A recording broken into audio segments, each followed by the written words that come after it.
Hey guys, welcome back to WTF Homestead. I'm Jenny, and today I'm going to be fixing a mistake that I made. So I figured I would bring you guys along, and I'm sure somebody else has probably done the same thing. In my last Azure Standard haul, I ordered, I believe it was 20 pounds. I think it was 10 pounds of red onions and 10 pounds of the yellow onions, I believe. I ordered those in, the organic ones. I was so excited about them. I was going to put them up, and I didn't. I let them, they come in a plastic bag, just like potatoes do at the store, and I knew I needed to do something with them, and I didn't. I have an empty bucket sitting over here, and I needed them out of my way. They sat on my cabinet for a couple of days, and I stuck them over in this 5-gallon bucket. And actually just a couple of days ago, my mother-in-law was here at the house, and she was asking about, you know, some of the stuff I had ordered from Azure, and I said something about those onions. Oh, I've got to get those out of there. Well, here it is a couple of days later, and I just happened to be walking by, and I noticed the bag and pulled them out, and oh my goodness, I'm gonna see if I've lost any. There's a couple of the red onions that I'm afraid are too far gone, that I'm not going to be able to save anything off of them.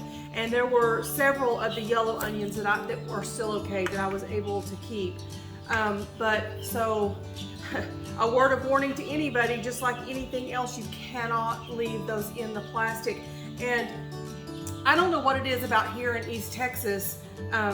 We're originally from far West Texas, out in the desert, and it is so dry, absolutely zero humidity at all there, and really don't have to deal with molds and things like that so much. So since we've been toward the east side of, and even we were down south for a while, really having to pay attention to that stuff. Like, you know, in West Texas, it was no big deal to leave a loaf of bread on the countertop, and it would be fine for, you know, a while. Here, if I left just a loaf of bread in the plastic sleeve, in a couple of days it would be completely mildewed.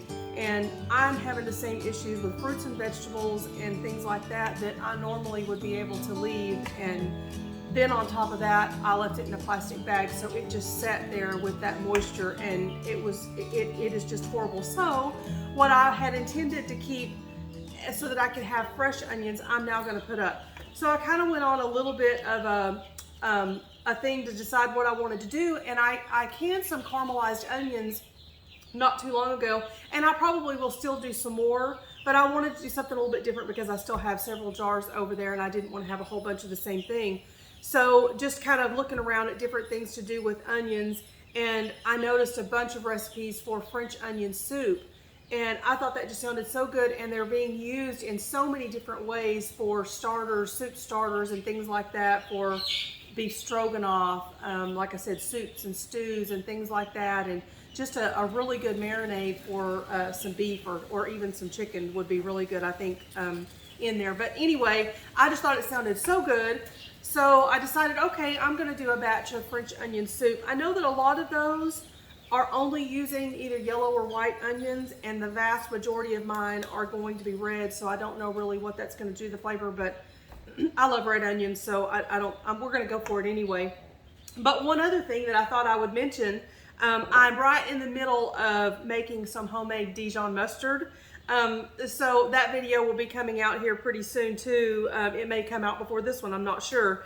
But in that video, the first step of doing that is you have to boil, well, yeah, I guess it is basically boiling, some onions, some chopped up onions and garlic in a mixture of white wine and white wine vinegar.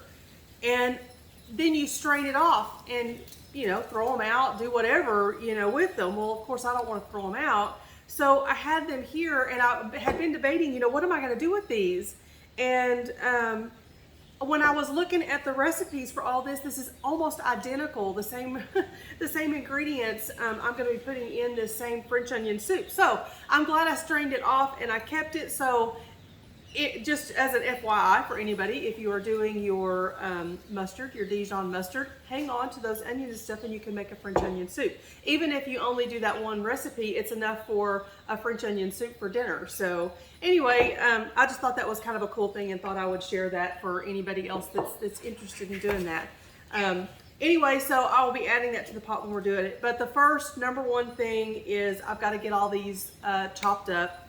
I'm not going to do a fine chop. I actually want them somewhat large because we're going to pressure can these. So I do want them to have a little bit of consistency when it's done. So I'm going to do some larger chunks with them.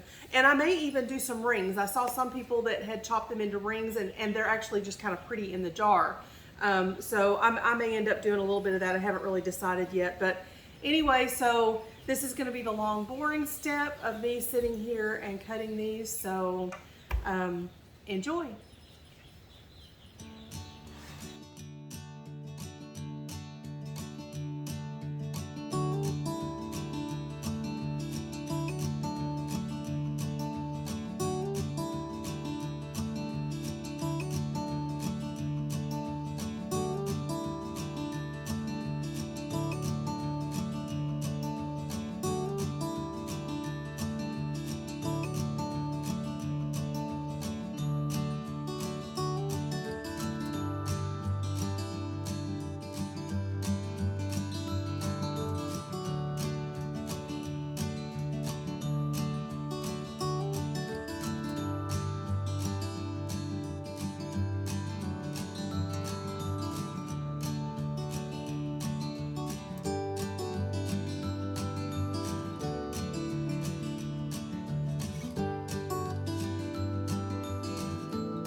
Okay, I got all of those chopped up and oh my gosh, they are strong. Holy moly, they are strong. Okay, so I wanted to say, I got out my roasting pan. The first step of this is to caramelize the onions. So I have 1 stick of butter and then I put my onions in here, and I also have probably about 2 tablespoons of avocado oil. You can use whatever oil you have, or you could just leave it out if you wanted to, but I wanted that little bit extra. But I was looking to see if I got all of the onions that I needed to chop up, and I think I showed you guys these in my video where, I think it was my garden video when I was doing my seeds and stuff like that, and these were a little small. And I had purposely left these to see how big they would get. So this one has not done anything. These are just store-bought. I bought these at my local grocery store, or maybe even Walmart, I'm not sure. Not organic, nothing like that. So it's just a plain old onion. I am gonna chop that one up and put it up in here, but these 3 have started sprouting, and I got them and I thought, well, I'm just gonna go ahead and cut them up because they have sprouted so big. Look at these, look at this. I have not done any research to know, oh God, yeah, it's just completely hollow in there. Can I plant this? I mean, I'm guessing I can plant it. I mean, it's sprouting, but I don't know what to do. I need to go watch some videos on these. So I may be putting these in the garden just to see. I mean, look at this. I've got 3 that have just absolutely gone crazy. See, look, it still has the little sticker on it from the store. I mean, they are doing incredible. My daughter was over here, and I have said many times that, here's the 3rd one. I have said many times that I do not have a green thumb, that I'm hoping that my grandmother will rub off on me a little bit because she could grow just absolutely anything. And she was laughing at me the other day when she was here because I had said something kind of along that line, and she looked over my basket and she said, Mom, who else could grow onions like this? But seriously, I've not done anything to them. They have been in this basket. They don't have any water. I have made sure that they've had a little bit of sunlight. They're starting to kind of dry up right here, so I'm guessing that it's telling me that they need the soil, the water, you know, all of that stuff. So like I said, I was going to cut them up and put them in here, but for one, there's nothing left. They're beyond being able to use. But I am going to look these up, because if I can save these, I want to. These were really good onions too, so I would be fine with having some of them. I did read before that onions are biennial, so they only produce fruit every other year, and the year in between they produce seed. I don't know if it's just something that I've seen a few times, but I don't know if it's just a specific kind. I don't really know what that is, so I need to look that up. But I mean, even if that is the case and all these will do is give me seed, these were some good onions, so I would be fine with letting these go to seed and give me some onion seeds for next year. But anyway, these were over there, and I thought I've got to show y'all these.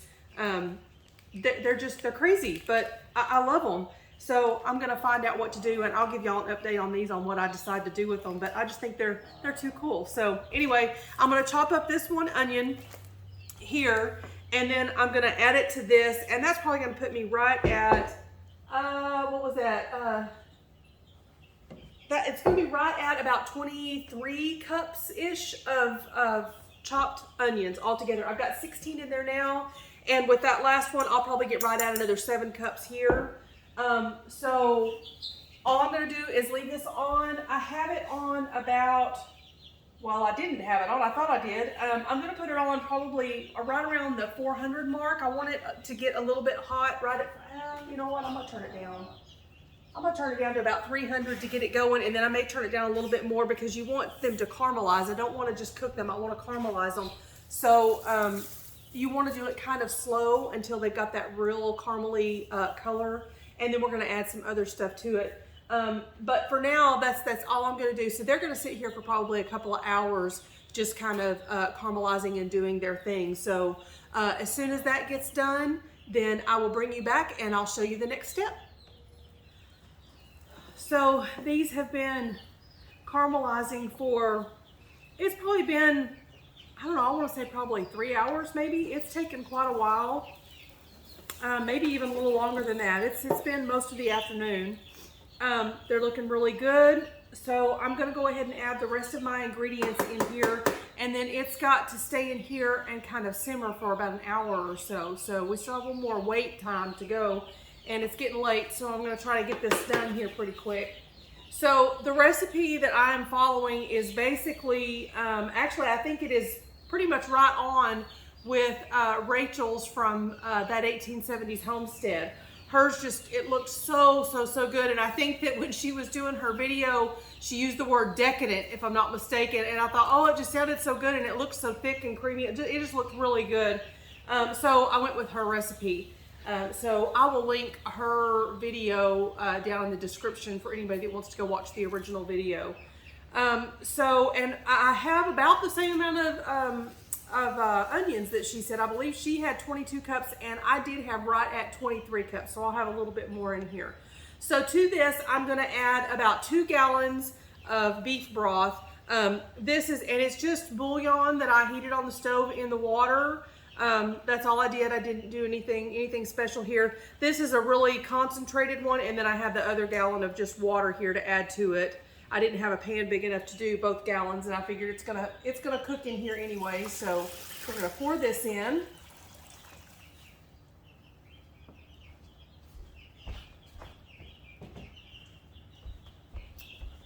Okay, so 2 gallons of beef broth.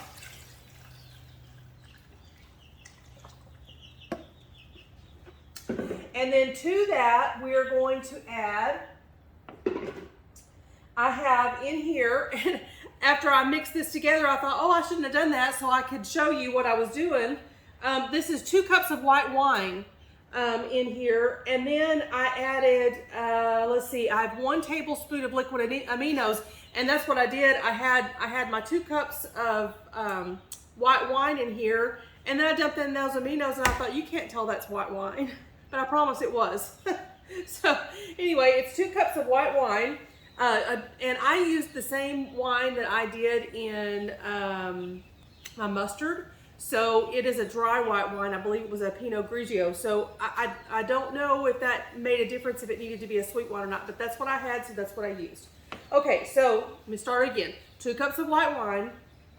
I have, what did I say, 1 tablespoon of liquid aminos, 2 tablespoons of Worcestershire sauce, and 2 tablespoons of balsamic vinegar. All of that is in here. We're gonna pour all that in.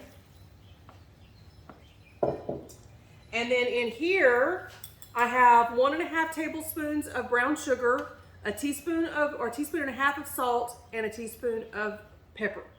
We're going to dump that in. And I'm just going to stir this around. And then I'm going to add a few bay leaves to the top. And then I'm going to put the lid on. I'm going to let this cook for at least an hour, if not a little bit more. And then I'm going to come back and taste it. I believe she did the same thing in her video, and she said it was perfect the way it was. I don't believe she added anything extra. So we'll come back and taste this when we're done, see how we like it, and if we need to add anything else. So I will see you guys back here in just a little bit.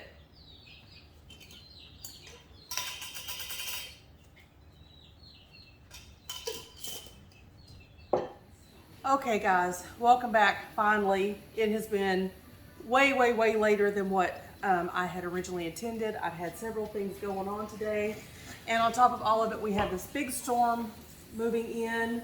So I'm trying to get this done before anything happens and I lose any electricity or anything. So thankfully this is a quick one that we're going to process. It just processes for 10 minutes. So thankfully it won't take that long once we get the pressure up there. So I've got my jars here. They've been washed. I just took them out of the oven. They've been in the oven for a little while, getting sterilized and getting hot.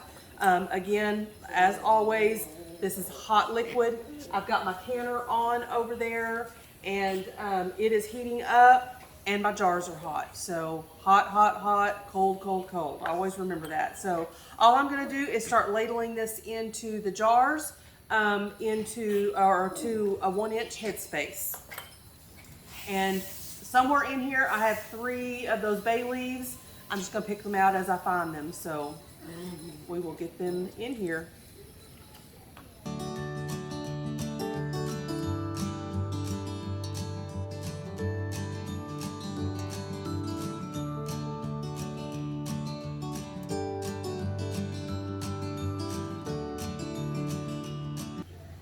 Okay, let me get some, I'm gonna get some vinegar. Okay, we've just got some white vinegar. We're gonna clean these rims really good. Since this has some oil in it, we want to really make sure that they're good and clean. Okay, we'll put some lids on here. Okay, and our rings, finger tight as always. Okay, I'm gonna get this batch in the oven or in the canner right quick, and then we'll get the rest of this canned up fast or jarred up. Okay.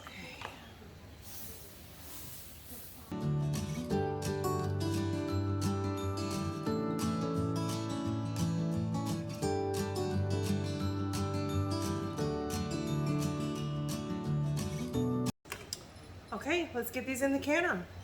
Okay, so I got all of that over there in my canner. I have such a mess in here, I couldn't get the camera any closer for this step of it, so please forgive me this time.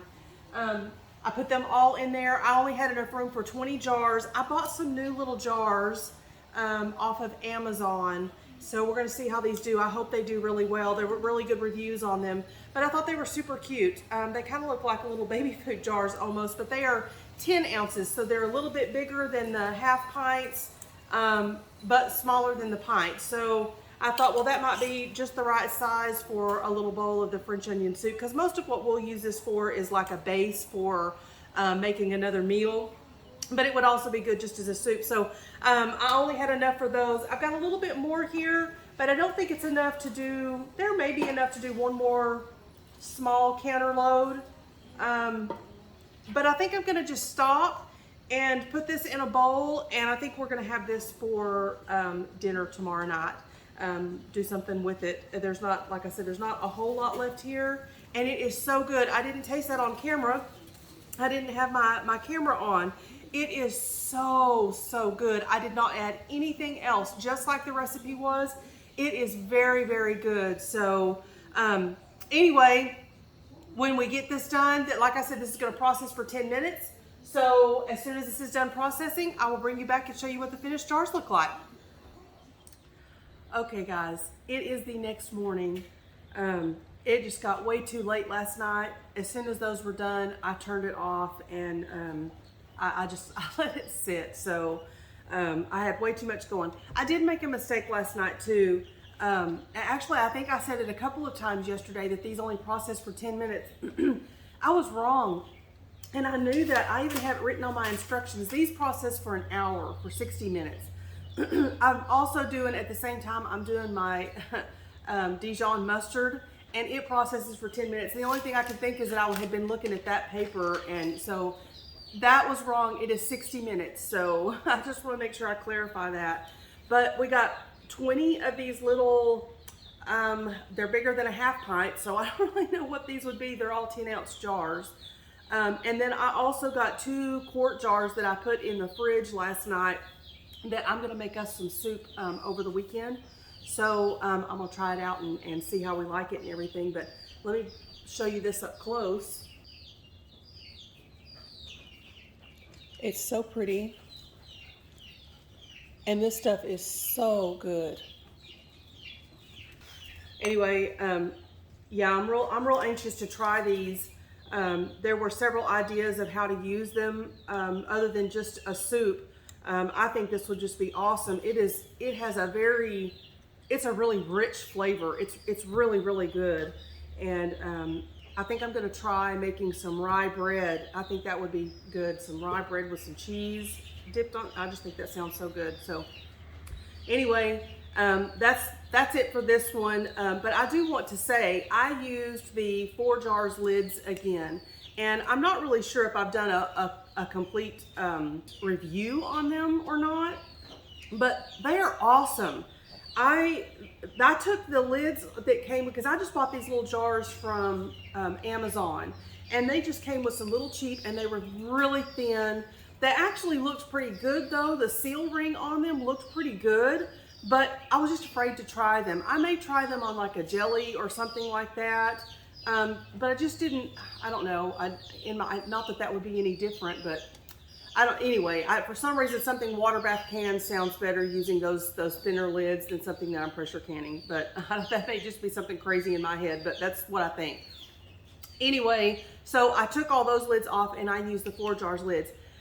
This is the second time that I have canned with their lids, and I have not heated them on the stovetop like I was having to do the others. And I was doing it on purpose because several people kept saying you do not have to do it with these lids. So I thought, okay, I'm gonna try it. This is the second time that I've done a large batch, and every jar has sealed on my first go around. I've had absolutely no problems. And I mean, as soon as, I really wish I had filmed it last night, because I mean, as soon as you could just hear them pop, pop, pop, pop, pop, pop. They were all going at the same time. It sounded so cool. And it has that old, I keep saying it's the old fashioned sound, but that's what it reminds me of. I remember that it's just a louder, deeper ping. I don't know. I know that people say that really means absolutely nothing to the end product, but they sound like the older lids. But anyway, I cannot say enough about these. I will definitely be buying more. This is where I will buy all of my extra lids from now on, unless I find something else about them that I don't really care for. But these have been absolutely incredible. So now I have only used so far the regular mouth. I don't think I've used any of the wide mouth. I'm having a hard time finding wide mouth jars, so it's not because I can't. I just don't, or that I don't want to. I haven't had the jars to use them. So I do have. That's actually not true. I did do a couple of jars over there. I've got a bunch of canning stuff going on, but that is actually dog food.